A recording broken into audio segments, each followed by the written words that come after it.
हरि ओम।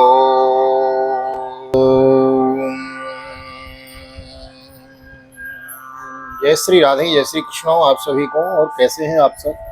आशा करते हैं ठाकुर जी कृपा से आप सब कुशल मंगल होंगे और भगवान की भक्ति में लीन होंगे। मैं राधेश्याम वशिष्ठ नित्य की भांति आप लोगों का बहुत बहुत स्वागत करता हूं और ले चलता हूं आज की पावन मंगलमयी श्रीमद् भागवत की भागीरथी में अवगाहन करने के लिए, जिसके अंतर्गत आज हम तृतीय स्कंद के 15वां अध्याय 15वें अध्याय में प्रवेश करेंगे। जय और विजय को किस प्रकार शनकादि ऋषियों का श्राप लगा है, यह कथा हम श्रवण करेंगे। नए आए हैं चैनल को सब्सक्राइब कर लें, बेल आइकन को भी प्रेस कर दें। आइए मेरे साथ गुनगुनाइए। श्री कृष्ण गोविंद हरे मुरारी, नाथ नारायण वासुदेव। श्री कृष्ण गोविंद हरे मुरारी, हे नाथ नारायण वासुदेव। हे नाथ नारायण वासुदेव, हे नाथ नारायण वासुदेव। श्री कृष्ण गोविंद हरे मुरारी, हे नाथ नारायण वासुदेव। नारायणं नमस्कृत्य नारायणं नमस्कृत्य नरं चैव नरोत्तमं देवीं सरस्वतीं व्यासं ततो जयमुदीरयेत्। कृष्णाय वासुदेवाय हरये परमात्मने प्रणतः क्लेशनाशाय गोविन्दाय नमो नमः। ओम नमो भगवते वासुदेवाय। श्रीमद्भागवत महापुराणम् अथ तृतीय स्कन्धः 15 मैत्रेयोवाच। प्राजापत्यं तु तत्तेज परतेजो हनन्ति दधार वर्षाणि शतं शङ्कमानासुरार्धनात्।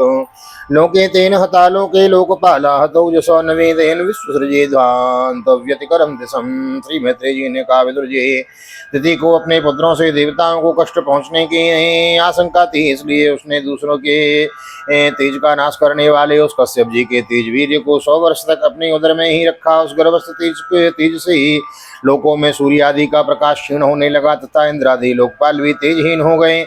अब उन्होंने ब्रह्मा जी के पास जाकर कहा कि सब दिशाओं में अंधकार के कारण बड़ी अव्यवस्था हो रही है। देवाऊचो तम एतद् विभो वेद्यो संविघ्ना यद् वयं प्रसन्ना यव्यक्तं भगवतः कालेन स्पृष्ट वर्त्मनः। देवदेव जगद्धातर लोकनाथः शिखामणे परेशां परेशां च भूतानामसि भावेत्। नमो विज्ञान वीर्याय मायेदमुपेयुषे ग्रहीत गुण भेदाय नमस्ते व्यक्तयो नहि। देवताओं ने कहा, भगवान, काल आपकी ज्ञान शक्ति को कुंठित नहीं कर सकता, इसलिए आपसे कोई बात छिपी नहीं है। आप इस अंधकार के विषय में भी कुछ जानते ही होंगे। हम तो इससे बड़े ही भयभीत हो रहे हैं। देवाधिदेव, आप जगत के रचयिता और समस्त लोकपालों के मुकुटमणि हैं। आप छोटे बड़े सभी जीवों का भाव जानते हैं। देव, आप विज्ञान बल संपन्न हैं। आपने माया से ही अचतुर्मुख रूप और रजोगुण स्वीकार किया है। आपकी उत्पत्ति के वास्तविक कारण को कोई नहीं जान सकता। हम आपको नमस्कार करते हैं। ये त्वानन्येन भावेन भावयन्त्यात्मभावनम् आत्मनि प्रोतुभुवनं परं सदसदात्मकं। तेषां सुभक्त्वयोगानां यतस्वासेन्द्रियात्मनां लब्धयोस्मत्प्रसादानां न कुतश्चित् पराभव। यस्य वाचा प्रजा सर्वभोगावस्तन्येव यन्त्रिता हरन्ति बलमायात्तस्तस्मै मुख्याय ते नमः। देव, आप विज्ञान बल संपन्न हैं। आपने माया से ही अचतुर्मुख रूप और रजोगुण स्वीकार किया है। आपकी उत्पत्ति के वास्तविक कारण को कोई नहीं जान सकता। हम आपको नमस्कार करते हैं। आप में संपूर्ण भुवन स्थित हैं। कार्य कारण रूप सारा प्रपंच आपका शरीर है, किंतु वास्तव में आप इससे परे हैं। जो समस्त जीवों की उत्पत्ति स्थान आपका अनन्य भाव से ध्यान करते हैं, उन सिद्ध योगियों का किसी प्रकार भी ह्रास नहीं हो सकता, क्योंकि वे आपके कृपा कटाक्ष से कृतकृत्य हो जाते हैं तथा प्राण, इंद्रिय और मन को जीत लेने के कारण उनका योग भी परिपक्व हो जाता है। रस्सी से बंधे हुए बैलों की भांति आपकी वेदवाणी से जकड़ी हुई सारी प्रजा और अधीनता में नियम पूर्वक कर्मानुष्ठान करके आपको बलि समर्पित करती है। यह आप सबके नियंता मुख्य प्राण हैं। हम आपको नमस्कार करते हैं। सत्वां विधस्वशंभुमस्तमशानुक्तकर्मणा अदवृद्रया दृष्ट्या आपन्नानहर शिक्षितुम् अदभद्र यया दृष्ट्वा आपन्नार्ह शिक्षितुम्। एष देवोदितिर्गर्भ ओजो काश्यपे मर्पितं दिशस्तस्मेरन सर्वा वर्धतेग्निरवेदसी भूमन्। इस अंधकार के कारण दिन रात का विभाग स्पष्ट हो जाने से लोगों के सारे कर्म लुप्त होते जा रहे हैं, जिससे वे दुखी हो हो रहे हैं उनका कल्याण कीजिए और हम शरणागतों की ओर अपनी अपार दया दृष्टि से निहारिए। देव, आग जिस प्रकार ईंधन में पकड़कर बढ़ती जाती रहती है, उसी प्रकार कश्यप जी के वीर से स्थापित हुआ यह अदिति का गर्भ सारी दिशाओं को अंधकार में करता हुआ क्रमशः बढ़ रहा है। मैत्री उवाचो न स प्रहस्य महाबाहो भगवान शब्द गोचर प्रत्याचिष्टात्म देवान प्रीणन रुचिरे आगिरो।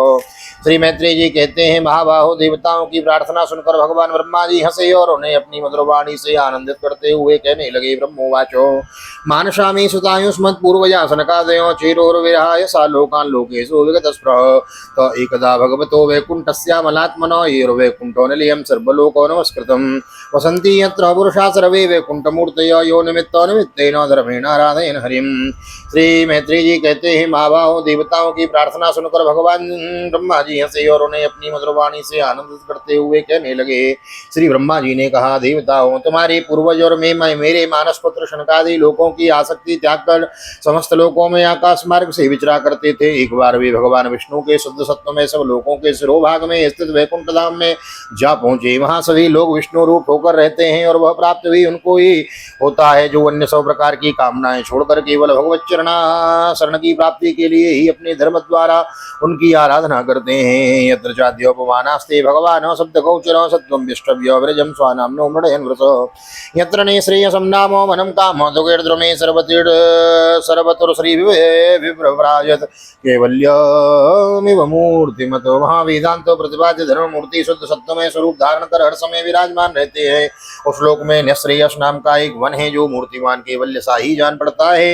वह सब प्रकार की कामनाओं को पूर्ण करने वाले वृक्षों में सुशोभित है जो स्वयं हर समय चौं ऋतुओं के शोभा से संपन्न रहते हैं। वैमानिका सललनाश्चरितानि यत्र गायन्ति लोकसमलक्षपणानि वरतो अन्तर्जलेन विकसन मधुमानवीनां माधवीनां गंधेन खंडित धियोऽप्यनिलं क्षिपन्तो। वहाँ विमानचारी गंधर्वगण अपनी प्रियाओं के सहित अपने प्रभु की पवित्र लीलाओं का गान करते रहते हैं जो लोगों की संपूर्ण पाप राशि को भस्म कर देने वाले हैं। उस समय सरोवर में खिली हुई मंद मकरंद पूर्ण वासंतिक माधवी लता की मधुर गंध उनके चित्त को अपनी ओर खींचना चाहती है, परंतु वे उसकी ओर ध्यान ही नहीं देते, वरम उस गंध को उड़ाकर लाने वाली वायु को ही बड़ा भला कहते हैं। पारावतान्य व्रतसार सचक्रवाको दात्यूं हंस सुकते तिरवर्हिणाम्य कोलाहलो विरमते चिरमात्रं चिरभुङ्गाधिपैरिकतामिव गायमाने मंदार कुंद कुरवोत्पल चंपकार्ण पुन्नागनागबकुलाम्बुज पारिजातो गन्धैर्च्युते तुलसिकाभरणेन तस्या यस्मिस्तपः सुमनसो बहुमानयन्ति। जिस समय भ्रमरराज ऊंचे स्वर से गुंजार करते हुए मानो हरि कथा का गान करते हैं, उस समय थोड़ी देर के लिए कबूतर, कोयल, सारस, चकवी, पपीहे, हंस, तोते, तीतर और मोरों का कोलाहल बंद हो जाता है, मानो वे भी उस कीर्तन आनंद में बेसुध हो जाते हैं। श्री हरि तुलसी से अपने श्री विग्रह को सजाते हैं और तुलसी की गंध का ही अधिक आदर करते हैं। यह देखकर वहां के मंदार, कुंद, कुरवक, तिलक वृक्ष, उत्पल रात्रि में खिलने वाले कमल, चंपक, अर्ण, पुन्नाग, नाग, केसर, बकुल, मौल, श्री अंबुज दिन में खिलने वाले कमल और पारिजात आदि पुष्प सुगंध युक्त होने पर भी तुलसी का ही तप अधिक मानते हैं। यत्सुंकुलम हरिपदानत मात्र दृष्टे वैदुर्यमारकतहे ममैर विमाने ये साम्रहत कटितटा स्मित शोभे मुख्य कृष्णात्मना नरज आदयदुरोत्स्मयाद्यै श्रीरूपिणी गुणयति चरणारविन्दं लीलाम्बुजेन हरिसद्मने मुक्त दोषा संलक्ष्यते स्फटिक कुड्य उपेत हिम्नि सम्मार्जति वयदनुग्रहणेन यत्न। वह लोक वैदुर्य, मरकत, मणि, पन्ने और सुवर्ण के विमानों से भरा हुआ है। ये सब किसी कर्म फल से नहीं बल्कि एकमात्र श्री हरि के पाद पद्मों की वंदना करने से ही प्राप्त होते हैं। उन विमानों पर चढ़े हुए कृष्ण प्राण भगवत भक्तों के चित्तों में बड़े बड़े नितंबों वाली सुमुखी सुंदरियां भी अपनी मंद मंद मुस्कान एवं मनोहर हास्यहास से काम विकार नहीं उत्पन्न कर सकती। परम सौंदर्य शालिनी लक्ष्मी जी जिनकी कृपा प्राप्त करने के लिए देवगण भी यत्नशील रहते हैं, श्री हरि की भवन में चंचलता रूप दोष को त्याग कर रहती हैं। जिस समय अपने चरण कमलों के नूपुरों की झनकार करती हुई वे अपना लीला कमल घुमाती हैं, उस समय उस कनक भवन की स्फटिक में दीवारों में उनका प्रतिबिंब पड़ने से ऐसा जान पड़ता है मानो वे उन्हें बुहार रही हो। वापी सुमिद्रुम तटा सुमलामृताप्सु प्रेष्यान्विता निज वने तुलसी विरीसम अभ्यर्चति स्वलोकमन्न समीक्ष वक्त्रो मुख्ये शितम भगवतेन्द्यमतांग श्री प्यारे दीप्ताओ। जिस समय दासियों को साथ लिए वे अपने क्रीड़ा वन में तुलसी द्वारा भगवान का पूजन करती हैं, तब वहाँ के निर्मल जल से भरे हुए सरोवरों में, जिनमें मूंगी के घाट बने हुए हैं। अपना सुंदर अलकावली और उन्नत नासिका से सुशोभित मुखारविंद देखकर वह भगवान का चुंबन किया हुआ है, यूं जानकर उसे बड़ा सौभाग्यशाली समझती हैं। यन्य व्रजन्ति गविदो रचनानुवाद शृण्वन्ति योन्य विषया कुकथा मतग्नियास्तु श्रुता हरिभगैर्न विराट सारो संस्थान क्षिपन्ति शरणेषु तमः स्वहन्त ये व्यर्थितामपि न चोचनो न गतिं प्रपन्नो ज्ञानं च तत्त्वविषयं स धर्म यत्र नाराधनं भगवतो वितरन्त्यमुस्य सम्मोहिता विततयावत मायया ते। जो लोग भगवान की पाप हारिणी लीला कथाओं को छोड़कर बुद्धि को नष्ट करने वाली अर्थ काम संबंधिनी अन्य निंदित कथाएं सुनते हैं, वे उस वैकुंठ लोक में नहीं जा सकते हैं। जब वे अभागे लोग इन सारहीन बातों को सुनते हैं, तब वे उनके पुण्यों को नष्ट कर उन्हें आश्रयहीन घोर नरकों में डाल देती हैं। आहा, इस मनुष्य योनि की बड़ी महिमा है। हम देवता लोग भी इसकी चाह करते हैं। इसी में तत्वज्ञान और धर्म की भी प्राप्ति हो सकती है। इसे पाकर भी जो लोग भगवान की आराधना नहीं करते, वे वास्तव में उनकी सर्वत्र फैली हुई माया से मोहित हैं। यच्च व्रजन्ति निमिषां वृषभानुवृत्त्या दूरे यमायुपरिणः स्पृहणीयशीलो वरतुर्मितः स्वेयस कथनानुरागो वैकल्यभास्वकलया बुलकीकृताङ्गो तद्विश्वगुरवधिकृतं भुवनैकवन्द्यं दिव्यं विचित्र विबुधाग्न विमान सौचे आपो परामुदपमोर्वमुपेत्य योग माया बलेन मुनयस्ततो विकुंठम। देवादिदेव श्री हरि का निरंतर चिंतन करते रहने के कारण जिनसे यमराज दूर रहते हैं, आपस में प्रभु के सुयश की चर्चा चलने पर अनुराग जन्य विह्वलतावश जिनके नेत्रों से अविरल अश्रुधारा बहने लगती है तथा शरीर में रोमांच हो जाता है, और जिनके से शील स्वभाव की हम लोग भी इच्छा करते हैं, वे परम भागवती हमारे लोकों से ऊपर उस वैकुंठ धाम में जाते हैं। जिस समय सनकादि मुनि विश्व गुरु श्री हरि के निवास स्थान संपूर्ण लोकों के वंदनीय और श्रेष्ठ देवताओं के विचित्र विमानों से विभूषित उस परम दिव्य और अद्भुत वैकुंठ धाम में अपने योग बल से पहुंचे, तब उन्हें बड़ा ही आनंद हुआ है। तस्मिन् नतीत्य मुनयो षड्सज्जमानो कक्षा समान वयसावत सप्तमायां देवावचक्षत गृहीत गदौ परार्घ्यो केयोर कुंडल किरीट विटंक वेशो मत्तद्विरे फवनमालिकया निवीतो विनियस्तया सित चतुष्टय बाहु मध्ये वक्त्रं मृवां कुटलया स्फुट निर्गमाभ्यां रक्ते क्षणेन च मनाग्रवसं दधानो। भगवत दर्शन की लालसा से अन्य दर्शनीय सामग्री की उपेक्षा करते हुए वैकुंठ धाम की 6 ड्योढ़ियां पार करके जब वे 7वीं पर पहुंचे, तब वहां उन्होंने हाथ से गदा लिए हुए 2 समान आयु वाले देव श्रेष्ठ दिखलाई दिए, जो बाजूबंद कुंडल और किरीट आदि अनेकों अमूल्य आभूषणों से अलंकृत थे। उनकी 4 श्यामल भुजाओं के बीच बीच में मतवाली मधुकरों से गुंजायमान बनवाला शोभित थे, तथा बाकी भुएं फड़कते हुए नासिका रंध्र और अरुण नयनों के कारण उनके चेहरे पर कुछ चोबके से चिन्ह दिखाई दे रहे थे।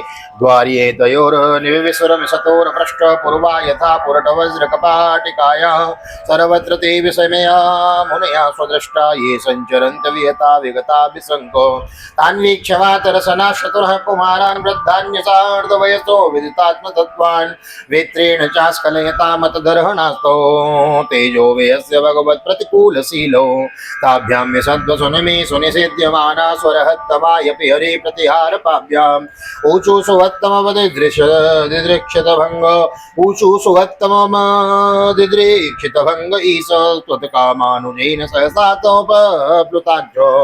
उनके इस प्रकार देखते रहने पर भी वे मुनिगण उनके बिना कुछ पूछताछ किए जैसे सुवर्ण और वज्रमय के बाणों से युक्त पहली 6 ड्योढ़ी लांघकर आए थे, उसी प्रकार उनके द्वार में भी घुस गए। उनकी दृष्टि तो सर्वत्र समान थी और वे निशंक होकर सर्वत्र बिना किसी रोक टोक के विचरते थे। वे चारों कुमार पूर्ण तत्वज्ञ थे तथा ब्रह्मा की सृष्टि में आयु में सबसे बड़े होने पर भी देखने में 5 वर्ष के बालकों से जान पड़ते थे और दिगंबर वृत्ति में नंग धड़ंग रहते थे। उन्हें इस प्रकार निसंकोच रूप से भीतर जाते देख उन द्वारपालों ने भगवान के शील स्वभाव के विपरीत सनकादि के तेज की हंसी उड़ाते हुए उन्हें बैत अड़ाकर रोक दिया। यद्यपि वे ऐसे दुर्व्यवहार के योग्य नहीं थे। जब उन्हें द्वारपालों ने वैकुंठवासी देवताओं के सामने पूजा के सर्वश्रेष्ठ पात्र उन कुमारों को इस प्रकार रोका, तब उनके प्रियतम प्रभु के दर्शनों में विघ्न पड़ने के कारण उनके नेत्र सहसा कुछ क्रोध से लाल हो उठे और वे इस प्रकार कहने लगे, मुनियों को वा मिहित्य भगवत परिचर्योच्चेस्तद्धर्मिणां निवसतां विषमः स्वभावः तस्मिन् प्रशांत पुरुषे गत विग्रहे वाम को वाम वत कुहकयो परिशंकनीयो नय्यन्तरं भगवती समस्त कुक्षामात्मानमात्मनि नभो नभसि वधीर पश्यन्ति यत्र युवयो सुरलिंगनो किं व्युत्पादितं युदरभेदिदयं भयं यतोस्य। मुनियों ने कहा, अरे द्वारपालो, जो लोग भगवान की महती सेवा के प्रभाव से इस लोक को प्राप्त होकर यहाँ निवास करते हैं वे तो भगवान के समान ही समदर्शी होते हैं।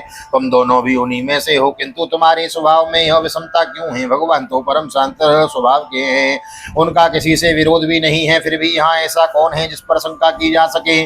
तुम स्वयं कपटी हो, इसी से अपने ही समान दूसरों पर शंका करते हो। भगवान के उदर में यह सारा ब्रह्मांड है, इसलिए यहाँ रहने वाले ज्ञानी जन सर्वात्मा श्री हरि से अपना कोई भेद नहीं देखते, बल्कि महाकाश में घटाकाश की भांति उनमें अपना अंतर्भाव देखते हैं।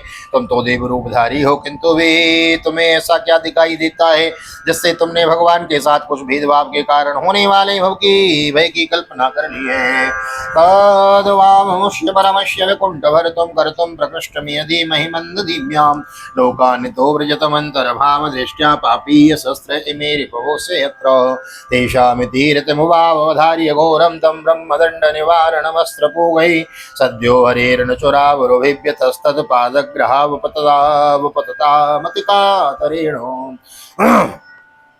तुम हो तो इन भगवान वैकुंठनाथ के पार्षद, किंतु तुम्हारी बुद्धि बहुत मंद है, अतएव तुम्हारा कल्याण करने के लिए हम तुम्हारे अपराध के योग्य दंड का विचार करते हैं। तुम अपनी मंदभेद बुद्धि के दोष से इस वैकुंठ लोक से निकलकर उन पापमय योनियों में जाओ जहाँ काम क्रोध लोभ प्राणियों के ये 3 शत्रु निवास करते हैं। सनकादिक के यह कठोर वचन सुनकर और ब्राह्मणों के साप को किसी भी प्रकार के शस्त्र समूह से निवारण होने योग्य न जानकर श्री हरि के वे दोनों पार्षद अत्यंत दीन भाव से उनके चरण पकड़कर पृथ्वी पर लौट गए। वे जानते थे कि उनके स्वामी श्री हरि भी ब्राह्मणों से बहुत डरते हैं। भूयादयो भूयादगो नि भगवद भिरकारी दंडो योनु हरित सुरहेरणमप्यशेषं मोहानुतापकलया भगवस्मृतिघ्नो मोहो भवेयदियतो नो व्रजतो रधो फिर उन्होंने अत्यंत आतुर होकर शनकादि के कठोर वचन सुनकर ब्राह्मणों के शाप को किसी प्रकार शस्त्र समूह निवारण जानकर श्री हरि के दोनों पार्षद अत्यंत दीन भाव से उनके चरण पकड़कर पृथ्वी पर लौट गए। वे जानते थे कि उनके स्वामी श्री हरि भी ब्राह्मणों से बहुत डरते हैं। फिर उन्होंने अत्यंत आतुर होकर कहा, भगवान हम अवश्य अपराधी हैं, अतः आपने हमें जो दंड दिया है हम उचित है, हमें वह उचित है और वह हमें मिलना ही चाहिए। हमने भगवान का अभिप्राय न समझकर उनकी आज्ञा का उल्लंघन किया है, इससे हमें जो पाप लगा है वह आपके दिए हुए दंड से सर्वथा धुल जाएगा। किंतु हमारी इस दुर्दशा का विचार करके यदि करुणावश आपको थोड़ा सा भी अनुताप हो तो ऐसी कृपा कीजिए कि जिससे उन अधम अधम योनियों में जाने पर भी हमें भगवत स्मृति को नष्ट करने वाला मोह प्राप्त न हो। एवं तदैव भगवान अरविंदनाभ स्वानां विभूत्य सदति क्रममार्यमहृदयो तस्मिन् ययो परमहंस महामुनीनां मान्वेषणीय चरणो चलयन् सहस्रे तं त्वागतं प्रतिहतोपैकं स्वपुंभिस्ते चाक्षताक्ष विषयं च समाधिभाग्यं हंस श्रियोर्व्यजनयो शिववायुलोल क्षुभ्रात पत्र शशिकेसर सीकराम्बुम्। इधर जब साधु जनों के हृदय धन भगवान कमल नाभ को मालूम हुआ कि मेरे द्वारपालों ने सनकादि साधुओं को अनादर किया है, तब वे लक्ष्मी जी के सहित अपने उन्हीं श्री चरणों से चलकर वे वहां पहुंचे जिन्हें परमहंस मुनि जन भी ढूंढते रहते हैं, सहज में पाते नहीं। सनकादि ने देखा कि उनकी समाधि के विषय श्री वैकुंठनाथ स्वयं उनके नेत्र गोचर होकर पधारे हैं। उनके साथ साथ पार्षदगण छत्र चमरादि लिए चल रहे थे तथा प्रभु के दोनों ओर राजहंस के पंखों के समान 2 श्वेत चंवर ढुलाई जा रहे थे। उनकी शीतल वायु से उनके श्वेत छत्र में लगी हुई मोतियों की झालर हिलती हुई ऐसी शोभा दे रही है मानो चंद्रमा की किरणों से अमृत की बूंदें झर रही हो।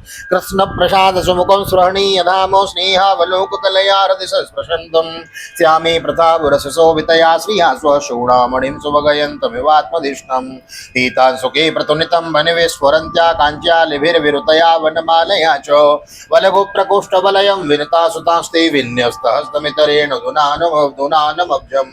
प्रभु समस्त सद्गुणों के आश्रय हैं। उनकी सौम्य मुख मुद्रा को देखकर जान पड़ता था मानो वे सभी पर अनवरत कृपा सुधा की वर्षा कर रहे हैं। अपनी स्नेहमयी चितवन से वे भक्तों का हृदय स्पर्श कर रहे थे तथा उनकी सुविशाल श्याम वक्षस्थल पर स्वर्ण रेखा के रूप में जो साक्षात लक्ष्मी जी विराजमान थी उनमें मानो वे समस्त दिव्य लोकों के चूड़ामणि वैकुंठ धाम को सुशोभित कर रहे थे। उनके पीतांबर मंडित विशाल नितंबों पर झिलमिलाती हुई करधनी और गले में भ्रमरों से मुखरित वनमाला विराज रही थी तथा वे कलाइयों में सुंदर कंगन पहने अपना एक हाथ गरुड़ जी के कंधे पर रख दूसरे से कमल का पुष्प घुमा रहे थे।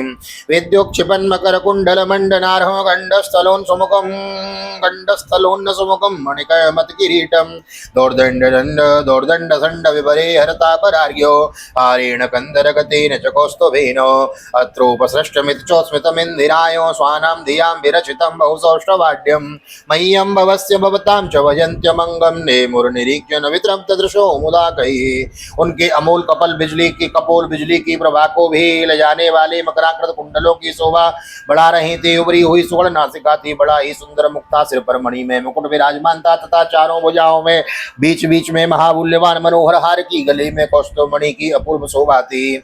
भगवान का श्री विग्रह बड़ा ही सौंदर्यशाली था। उसे देखकर भक्तों के मन में ऐसा वितर्क हो रहा था कि इसके सामने लक्ष्मी जी का सौंदर्याभिमान भी गलित हो गया है। ब्रह्मा जी भी कहते हैं, देवताओं इस प्रकार मेरे महादेव जी के और तुम्हारे लिए परम सुंदर विग्रह धारण करने वाले श्री हरि को देखकर सनकादि मुनीश्वरों ने उन्हें सिर झुकाकर प्रणाम किया। उस समय उनकी अद्भुत छवि को निहारते निहारते उनके नेत्र तृप्त नहीं होते थे।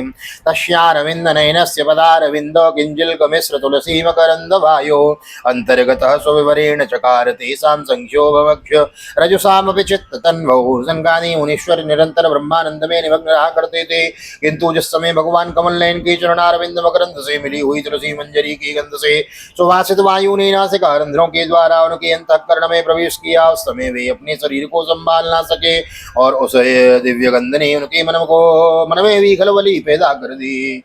देवा अमुष्य वदनासित पद्मकोश मुदवीक्ष सुंदर तराधृत कुंदहासम लब्धासि स पुनरवेक्ष तदीय मंग्रें द्वंद्वं न कारुणमणि श्रेणं निदध्यो वंसां गतिं मृगयतां हि योग मार्गैर्ध्यानास्पदं बहुमतं नयनाभिरामं पोष्णं वपुर्दर्शयानमनन्य सिद्धैरोत्पत्तिकैः समुग्रणनिधत मष्ट भोगैः। भगवान का मुख नील कमल के समान था, अति सुंदर अधर कुंदकली के समान मनोहर हाथ से उसकी शोभा और बढ़ गई थी।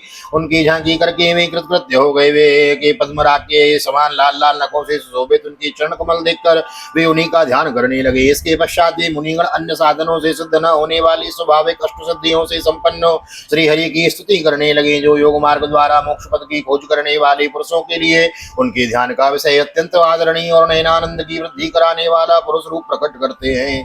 कुमारा ऊचो योन्तर्हितो हृदिगतो पिदुरात्मनात्वं सोद्यै वनो नयन मूलमनन्तराद्यो यर्यैव कर्ण विवरेण गुहां गतो न पित्रानुवर्णितरः भवदोद्भवेन तं त्वां विदाम भगवन् परमात्म तत्त्वं तत्तेन सम्प्रतिरतिं रचयन्तमीशां यत्तेनुताप विदतेर्दृढभक्तियोगैरुद्रग्रन्थयो हृदिविदुर्मनयो विरागो।